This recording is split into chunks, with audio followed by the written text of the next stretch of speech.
የሳውዲ አረቢያው አልጋ ወራሽ ልዑል መሐመድ ቢን ሳልማን በአሜሪካ ቤተ መንግስት ዋይት ሃውስ በፕሬዝደንት ዶናልድ ጄ ትራምፕ የተደረገላቸው አቀባበል ከፍተኛ ቁጣ መቀስቀሱ ተሰማ።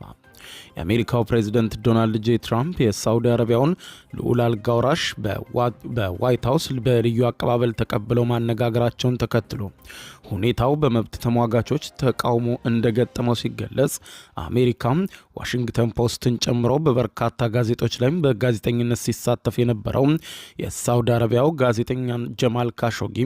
በሳውዲ አረቢያ ኤምባሲ ቅጥር ግቢ ውስጥ መገደሉን ተከትሎ የአሜሪካ መንግስት ቁጣውን መግለጹ የሚታወቅ ሲሆን ሁኔታውም በአሜሪካና በሳውዲ አረቢያ ግንኙነት ላይ ከፍተኛ ተጽዕኖ ፈጥሮ እንደነበር ያስታወሱት ዘገባዎቹም በአሜሪካ ቋሚ የመኖሪያ ፈቃድ ወይም ግሪን ካርድ የነበረው ነዋሪነቱም በአሜሪካ የነበረው ጀማል ካሾጊ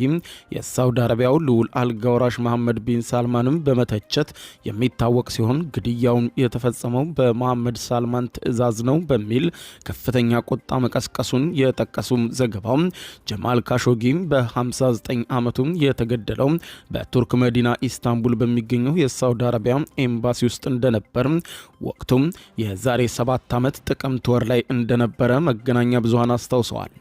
የአሜሪካው የደህንነት መረጃዎች ግድያው የተፈጸመው በልዑል መሐመድ ቢን ሳልማን ቀጥተኛ ትዕዛዝ እንደሆነ ቢገልጹ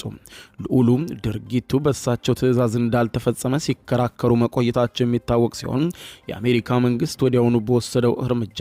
ከግድያው ጋር በተያያዘ በቀጥታም ሆነ በተዘዋዋሪ ተሳታፊ ናቸው የተባሉ